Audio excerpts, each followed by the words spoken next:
A ruthless landlord evicts a hard-working black father, believing he holds all the power. But karma has other plans. When the father not only fights back but ends up owning the very building he was thrown out of, the tables turn in a way no one could have imagined. The story begins in a small, aging apartment building located in a busy urban neighborhood. The exterior paint is chipped, the windows are streaked with dirt, and the hallways carry the faint smell of mildew. Despite its state of disrepair, the building is home to several hard-working families who have little choice but to endure the subpar conditions. The owner, Harold Whitaker, is a notorious landlord in his 60s. Known for cutting corners and refusing to fix even basic maintenance issues, Harold's reputation for exploiting low-income tenants precedes him. He manages his properties with a sense of entitlement, often using intimidation to keep tenants from speaking out. Harold believes in maintaining control, but his disdain for minority tenants is evident in his dismissive tone and discriminatory remarks. Among the tenants is Jamal Thompson, a single father in his mid-30s, who lives with his 8-year-old daughter, Maya, and his elderly mother, Mrs. Thompson.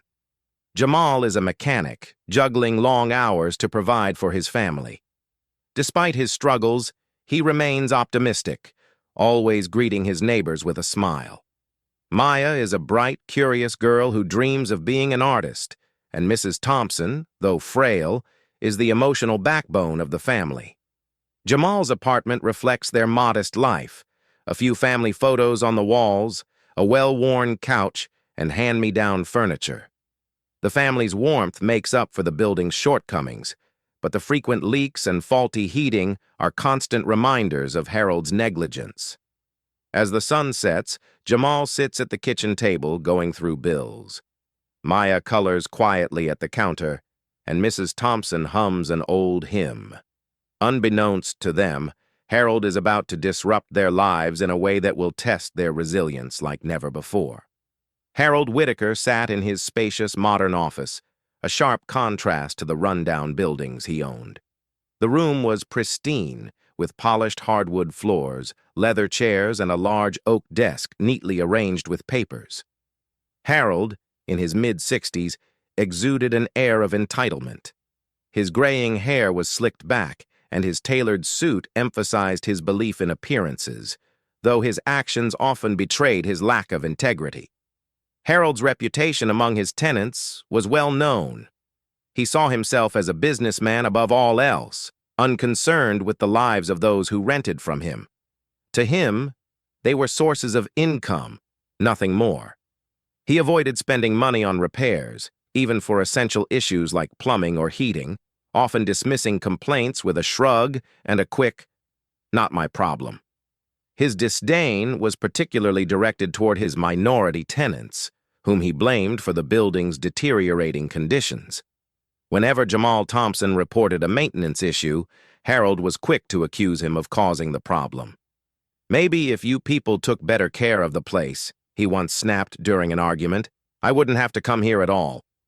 Despite his wealth, Harold was perpetually paranoid about losing control. He often used subtle intimidation to keep tenants in line. Threats of eviction, sudden rent hikes, or vague legal jargon that scared people into compliance. These tactics allowed him to maintain power while avoiding accountability. As Harold reviewed his tenant list that afternoon, his eyes stopped on Jamal's name. He frowned, recalling their last confrontation about a broken radiator. "Always complaining," Harold muttered to himself.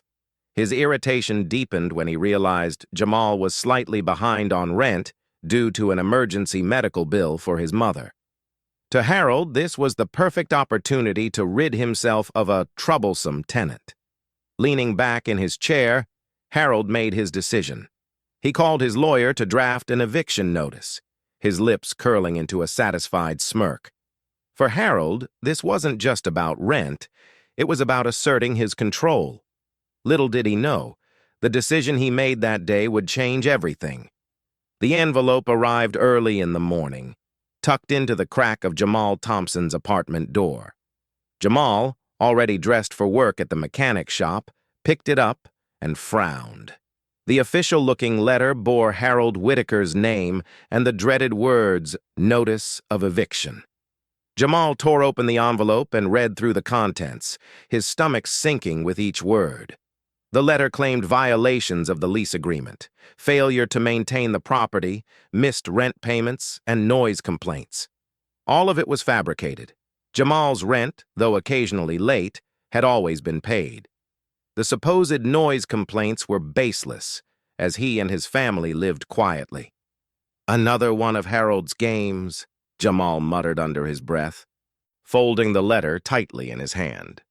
He glanced at his daughter, Maya, who was busy packing her school bag. He didn't want her to see the worry on his face. "Everything okay, Daddy?" she asked, her big, curious eyes catching his hesitation. "Yeah, baby," Jamal replied with a forced smile. "Just some boring grown-up stuff." That afternoon, Jamal confronted Harold at his office. "Why am I being evicted?" he demanded, holding up the letter. Harold barely glanced at him, shrugging nonchalantly. "You broke the lease," Harold said flatly. "It's all in there." Jamal's voice rose, frustration bubbling over. "I've always paid my rent, and you know it. This is because of who I am, isn't it?" Harold smirked, leaning back in his chair. "I don't care what you think, Thompson. You have 30 days to leave. Be thankful I'm giving you that." Jamal left the office, anger and helplessness coursing through him. He knew he was being targeted unfairly, but he had no idea how to fight back. Yet. Jamal Thompson spent the next several days scouring the city for a new place to live. With eviction looming, every moment felt like a race against time. Armed with a list of affordable rentals, he visited property after property, only to be met with disappointment at every turn. At the first apartment, a landlord immediately dismissed him upon learning about his pending eviction. "Sorry," the man said, barely making eye contact. "We don't take chances with people like you." Jamal's frustration mounted, but he swallowed his pride and moved on to the next. The second property looked promising until he saw the rent. Almost double what he currently paid. "I can't afford this," Jamal told the agent, who shrugged. "That's the market." Meanwhile, Maya sensed the growing tension, despite Jamal's efforts to shield her. One evening, as they sat at the dinner table in their cramped apartment, she asked hesitantly, "Where are we going to live, Daddy?" Her voice was soft, but filled with concern. Jamal took a deep breath, forcing a smile. "Don't you worry about that, baby. I'll figure it out," he said, ruffling her hair. But the truth weighed heavily on him. The thought of uprooting his family, especially his elderly mother, who relied on the stability of their home, was almost unbearable. At work, Jamal confided in his boss, who offered words of encouragement. "You're one of the hardest workers I've got," he said. "If anyone can get through this, it's you." Still, the stress showed. Jamal began working longer hours, hoping to save enough for a deposit on a new place, even as time slipped away. As days turned into weeks, the search felt increasingly hopeless. Rejections piled up, and the looming eviction date crept closer. Jamal began to feel like the system was rigged against him, but he wasn't ready to give up. The final day arrived faster than Jamal could have imagined. The apartment, once filled with warmth and laughter, now stood eerily quiet. Packed boxes lined the walls, and Maya sat on the floor hugging her favorite stuffed animal, her big eyes filled with questions she didn't dare ask. Mrs. Thompson rested in her chair, her expression tired but calm, offering a quiet strength to her son. Jamal moved through the apartment, double-checking the boxes and ensuring nothing was left behind. Each step was heavy, the weight of the situation pressing down on him. This wasn't just a house. It was the place where his daughter had taken her first steps, where family meals and late-night talks had given them hope in tough times. The sound of a car door slamming outside snapped him out of his thoughts. Jamal looked out the window to see Harold Whitaker stepping out, flanked by two movers. Harold's smug demeanor was unmistakable. He walked up to the building with a clipboard in hand, barely glancing at the apartment, as if it were just another transaction. Jamal opened the door as Harold knocked. "Time's up," Harold said with a smirk. "You're lucky I didn't make this happen sooner." Jamal gritted his teeth, forcing himself to stay calm. "We're leaving," he said simply, keeping his voice steady. Maya peeked around the corner, clutching her stuffed animal tightly. As the movers began hauling boxes, Harold glanced around the apartment. "You should have taken better care of the place," he sneered, shaking his head. Jamal didn't respond. Instead, he held his daughter's hand as they walked out together. "We'll be okay," he whispered to her, though his heart ached. The door closed behind them, marking the end of one chapter and the beginning of an uncertain future. Jamal's car pulled up in front of a small, modest home on the other side of town.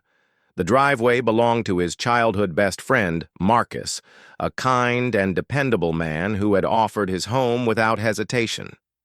Marcus stood on the porch, his arms crossed and a concerned look on his face as Jamal stepped out of the car. "Man, I hate seeing you go through this," Marcus said, helping Jamal unload the boxes from the car. "But you know I've got your back." Jamal nodded, grateful but exhausted. "Thanks, Marcus. I don't know what we would have done without you." Inside the house, Marcus had already prepared a small guest room. It wasn't much. A twin bed, a dresser, and just enough space for a few boxes, but it was warm and welcoming. Maya immediately began unpacking her favorite toys, trying to find some comfort in the unfamiliar surroundings. Mrs. Thompson settled into a chair near the window, gazing outside with a mix of gratitude and sadness. That night, as the family shared a simple meal with Marcus, the reality of their situation began to sink in.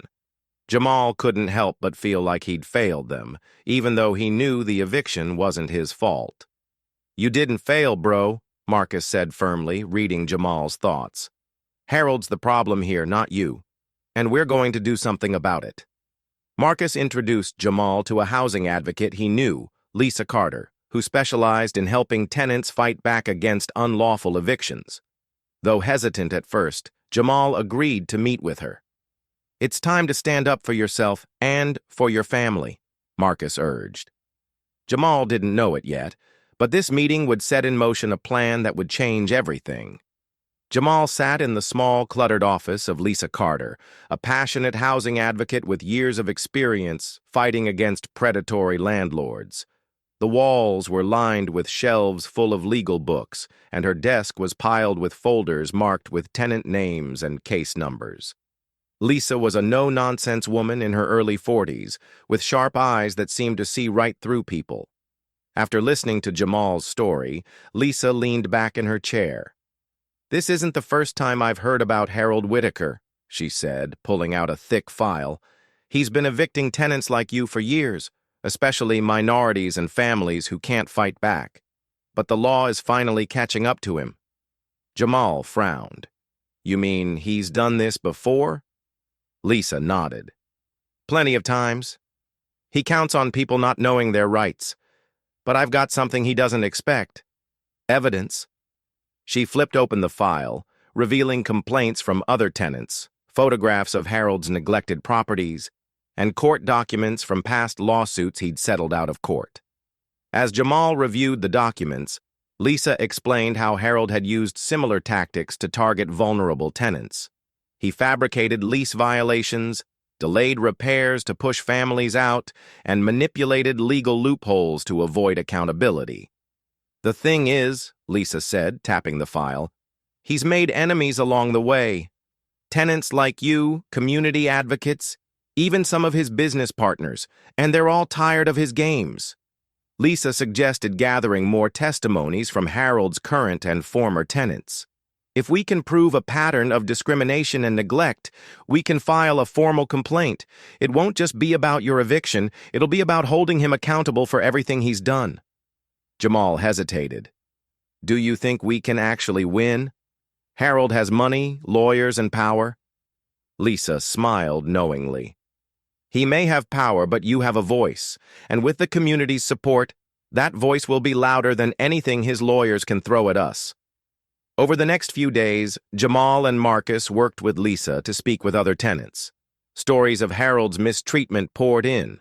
Single mothers forced out for fabricated noise complaints, elderly tenants harassed into leaving so he could raise rents, and countless maintenance issues ignored despite repeated pleas. As they pieced together Harold's history, Jamal's determination grew.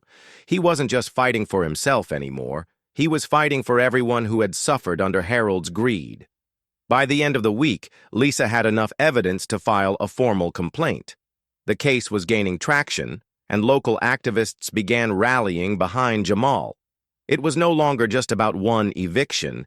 It was a battle for justice. The more Jamal learned about Harold Whitaker's history, the more determined he became to fight back. What had started as a deeply personal battle now felt like a mission to stand up for his community. Stories from other tenants fueled his resolve. Mothers forced to uproot their children, elderly residents left without heat in the winter, and hard-working families pushed out of their homes through no fault of their own. Late one evening, Jamal sat at the kitchen table in Marcus's home, surrounded by the documents Lisa had provided. Maya was asleep in the next room, and Mrs. Thompson sat nearby, quietly sewing as Jamal pored over tenant testimonies and legal forms. "You don't have to do this, you know," Mrs. Thompson said softly, her voice filled with both concern and pride. "Fighting someone like Harold isn't easy." Jamal looked up, his jaw set with determination. "I know, Mom, but if I don't do something, he's just going to keep getting away with it. He's been taking advantage of people like us for years. It has to stop." With Lisa's guidance, Jamal began attending community meetings and sharing his story. At first, it was daunting, standing up in front of strangers, recounting the humiliation of being evicted, but each time, he felt stronger. His story struck a chord, inspiring others to come forward with their own experiences. Local activists rallied around Jamal, organizing protests outside Harold's office and encouraging the tenants in his buildings to join the fight. Signs reading "End Tenant Abuse" and "Stop Discrimination Now" became a common sight in the neighborhood. At one meeting, Jamal stood before a crowd of supporters, his voice steady but filled with emotion. "This isn't just about me or my family," he said.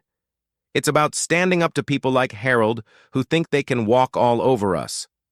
We're stronger together and we're not backing down." As the crowd cheered, Jamal felt a sense of purpose unlike anything he'd experienced before. He wasn't just fighting for justice, he was becoming a leader in the fight for fair housing. Harold Whitaker's confidence began to crack as the backlash against him grew louder. The protests outside his office had started small, just a handful of people with signs. But within days, the numbers swelled. Former tenants, community activists, and local media gathered, shining a spotlight on Harold's practices. Inside his office, Harold paced furiously. His phone buzzed non-stop with calls from irritated business partners. "What's going on, Harold?" one of them demanded. "These protests are making us look bad. Fix this or we're cutting ties." Harold slammed the phone down, his frustration mounting. He had never faced this level of public scrutiny before. His usual tactics, intimidation and manipulation, weren't working. Tenants who once stayed silent were now speaking out, emboldened by Jamal's leadership and Lisa Carter's legal expertise. To make matters worse, Harold's financial situation was deteriorating. With so many tenants withholding rent in protest, his cash flow dwindled. Maintenance issues piled up, and complaints to housing authorities surged. Inspectors began visiting his properties, threatening hefty fines for code violations he had ignored for years. One evening, Harold sat in his dimly lit office, staring at a pile of unpaid bills. His assistant hesitated before entering, holding a notice in her trembling hand. "Mr. Whitaker," she said cautiously, "the building on Lincoln Avenue is being flagged for auction. You're 3 months behind on the mortgage." Harold snatched the notice, his face pale. The Lincoln Avenue property was one of his most profitable buildings, the same one Jamal had been evicted from. Losing it would be a devastating blow to his empire. For the first time, Harold felt the weight of his own decisions closing in on him. He had always believed he was untouchable, but now the cracks in his carefully constructed facade were impossible to ignore. The news of Harold Whitaker's financial troubles spread quickly through the community. When Jamal heard that the building he had been evicted from was being put up for auction, he was stunned. The thought of owning the very property where his family had endured so much hardship seemed almost impossible. But the opportunity was real. Jamal shared the news with Marcus and Lisa during a late-night meeting at Marcus's house. "This could be our chance," Marcus said excitedly, leaning forward in his chair. "Imagine if you owned the building.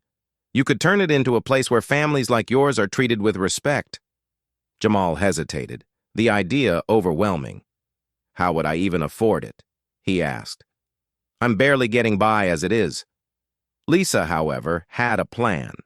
She connected Jamal with a local non-profit organization that specialized in helping low-income families purchase homes and rental properties. The group offered grants and low-interest loans, making ownership possible for people who never thought it was within reach. Over the next few days, Jamal worked tirelessly to gather the necessary paperwork. He met with representatives from the nonprofit, explained his situation, and shared the community's support for his vision. Maya and Mrs. Thompson cheered him on from the sidelines, offering encouragement as Jamal took on this daunting new challenge. At the same time, Harold was desperately trying to stop the auction. He contacted potential buyers, hoping to negotiate a private sale that would keep the property out of public hands. But his reputation was already tarnished, and no one wanted to risk aligning themselves with him. When the day of the auction arrived, Jamal stood among the crowd, his heart pounding. This was his chance to take back what Harold had tried to take from him, and to rewrite the story for his family and community. The auction was held in a crowded, musty room at the county office. Dozens of bidders, mostly real estate investors, filled the chairs, eyeing each other with quiet intensity. Jamal sat near the back, nervously clutching a folder containing his financial documents. He glanced at Lisa and Marcus, who sat beside him, their supportive nods helping him steady his nerves. The auctioneer, a stern man with a booming voice, began the proceedings. The Lincoln Avenue property, Harold's most profitable building, was one of the first items up for bid. "Starting at $200,000, the auctioneer announced, his gavel poised to strike. Jamal's heart pounded as the bidding began. Several investors immediately raised their paddles, driving the price higher. Jamal hesitated. "What if this doesn't work?" he whispered to Lisa. "You've got this," she said firmly. "Stick to the plan." When the bidding slowed at $250,000, Jamal raised his paddle. Heads turned as the room noticed him, a mechanic, not a wealthy investor, joining the fray. Harold, who had reluctantly attended the auction, spotted Jamal and scowled. "What is he doing here?" Harold muttered to himself. The bids continued to climb. Jamal stayed calm, only raising his paddle at key moments. Marcus leaned in, whispering, "You're making them nervous. They didn't expect competition from you." At $275,000, most bidders dropped out. The room grew tense as Jamal faced off against one remaining developer. The man, sharply dressed, eyed Jamal with disdain before making his final bid, $280,000. Jamal took a deep breath, raised his paddle, and declared, $285,000. The room fell silent. The auctioneer's voice echoed, "Going once, going twice, sold." The gavel slammed down, and the room erupted in murmurs. Jamal couldn't believe it. He had won. The building that once symbolized his eviction and struggle now represented hope and redemption. Harold stormed out, his face red with anger. Jamal, meanwhile, stood tall, shaking hands with the auctioneer. Lisa and Marcus cheered, and Jamal whispered to himself, "This is just the beginning." Harold Whitaker sat in his car outside the auction house, gripping the steering wheel so tightly that his knuckles turned white. He had just witnessed the unimaginable. Jamal Thompson, someone he had evicted and looked down on, had purchased the Lincoln Avenue building. It felt like a slap in the face, one he couldn't shake. Inside the building's lobby, Jamal was completing the paperwork to finalize the purchase. When he stepped outside, he spotted Harold pacing furiously near the parking lot. Their eyes met, and Harold's face twisted into a sneer. Unable to contain himself, he stormed toward Jamal. "How did you pull this off?" Harold demanded, his voice shaking with anger. "You couldn't even afford rent a few months ago." Jamal, standing calm and composed, met Harold's glare. "Hard work, community support, and believing in something bigger than myself," he replied evenly. "Things you wouldn't understand." Harold scoffed, trying to regain some sense of control. "You'll never make it work. Owning property isn't as easy as you think." Jamal didn't flinch. "Maybe not," he said, his voice firm. "But I'll treat the tenants with respect, something you've never done. That's the difference between us." Harold stood speechless, his face reddening as a small group of onlookers began to gather. The man who had spent his life building a reputation of power and control now found himself stripped of both. He muttered a few curses under his breath and walked away, his head low. For Jamal, this moment wasn't about triumph or revenge. It was about reclaiming dignity and justice. As Harold disappeared down the street, Jamal felt a sense of closure. The building wasn't just his now. It was a symbol of resilience, redemption, and the power of standing up for what's right. Jamal Thompson stood in the lobby of the Lincoln Avenue building, now his property. The walls, once dull and cracked, carried the echoes of his past struggles, but Jamal saw potential instead of despair. He rolled up his sleeves, determined to turn the rundown apartments into homes where tenants could feel safe and respected. With the support of Lisa and Marcus, Jamal quickly put together a plan for renovations. Local volunteers, many of whom had been Harold's former tenants, offered their help. Contractors were hired to fix critical issues like broken plumbing, faulty wiring, and the leaky roof that Harold had ignored for years. Jamal spent every spare moment at the site, often working late into the night. Maya and Mrs. Thompson brought him meals, cheering him on. Maya would smile and say, "You're making it beautiful, Daddy." Those words pushed him to keep going, even when the work felt overwhelming. The transformation of the building became a community effort. Neighbors donated paint, furniture, and even labor. Together they scrubbed away years of neglect and gave the building a new life. Jamal prioritized affordable rent and fair treatment for all tenants, ensuring no one else would face what his family had endured. When the renovations were complete, the apartments filled quickly with families who had been struggling to find safe, affordable housing. On move-in day, tenants smiled as they carried boxes into their clean, newly painted homes. The gratitude in their eyes reminded Jamal why he had fought so hard. Standing in the lobby, now freshly painted with a welcoming mural created by Maya, Jamal looked around with pride. What had once been a place of suffering was now a beacon of hope. "We did it," he whispered to himself, a quiet smile spreading across his face. The day Jamal and his family moved back into the Lincoln Avenue building felt surreal. The once familiar space had been completely transformed. The walls in their apartment, freshly painted in warm colors, seemed to radiate hope. The creaky floors had been repaired, and the faulty heating system that had plagued them for years now worked perfectly. Maya ran into her new bedroom, her laughter filling the air as she unpacked her toys. "Look, Daddy," she called, pointing to the mural she had painted with her own hands. It was a vibrant depiction of a tree with roots stretching deep, symbolizing strength and growth. Mrs. Thompson settled into her favorite chair by the window, the sunlight streaming in. "This place feels like home again," she said softly, her voice tinged with emotion. "But it's even better now. It's yours." Jamal stood in the middle of the living room, taking it all in. For the first time in months, the weight on his shoulders felt lighter. This wasn't just a home for his family. It was a victory, a testament to resilience and the power of community. As evening fell, neighbors stopped by to celebrate. Families who had returned to the building shared stories and laughter over a simple meal. Children played in the courtyard, now cleared of debris and safe for the first time in years. Jamal watched the scene unfold, his heart full. Marcus clapped him on the shoulder, grinning. "You did it, man. You turned this place into something real, something that matters." Jamal nodded, a quiet smile on his face. "We all did," he replied, his voice steady. "This isn't just my win. It's all of ours." As the laughter and warmth filled the night, Jamal felt ready for whatever came next. While Jamal celebrated his new beginning, Harold Whitaker faced the consequences of his actions.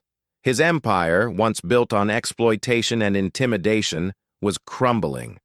The loss of the Lincoln Avenue building had dealt a devastating financial blow, but it was only the beginning of his troubles. Tenants from Harold's other properties, inspired by Jamal's story, began filing complaints with housing authorities. Reports of unsafe living conditions, ignored maintenance requests, and discriminatory practices surfaced in droves. The local media picked up on the story, casting Harold as the embodiment of predatory landlord behavior. Harold's phone rang non-stop, but the calls weren't from allies. They were from angry business partners and legal representatives.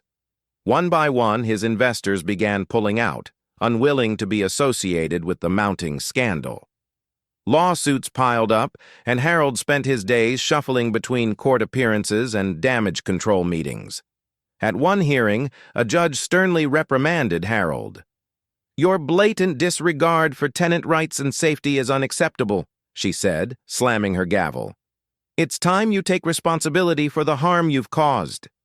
Despite his lawyer's best efforts, Harold was forced to pay hefty fines and sell off more of his properties to cover mounting legal fees. Each sale was a bitter reminder of how far he had fallen. Alone in his now sparsely furnished office, Harold sat staring at the eviction notice from the Lincoln Avenue building's new owner, Jamal Thompson.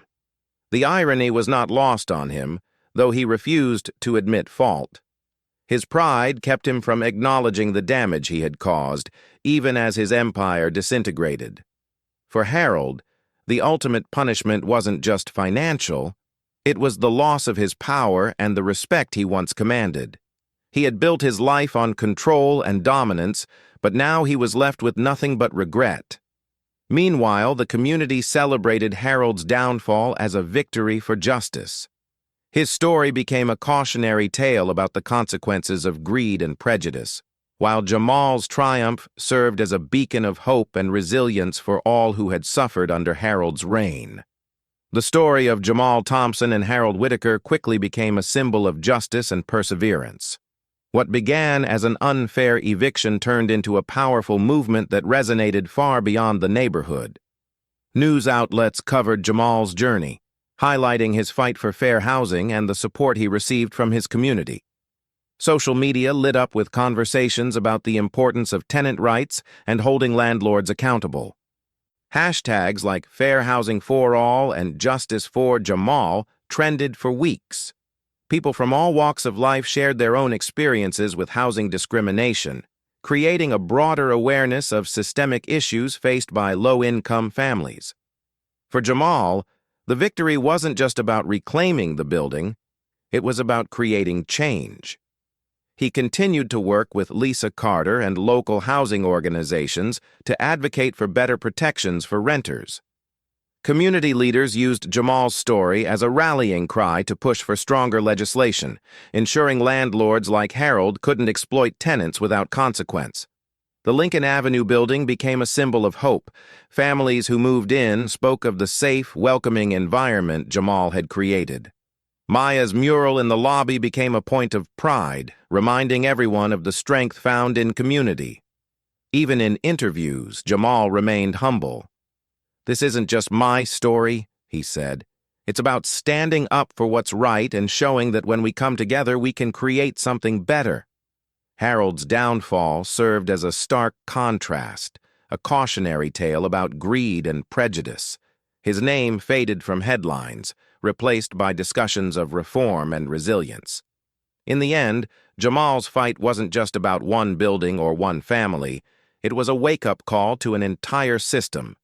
His courage and determination proved that even in the face of injustice, change is possible.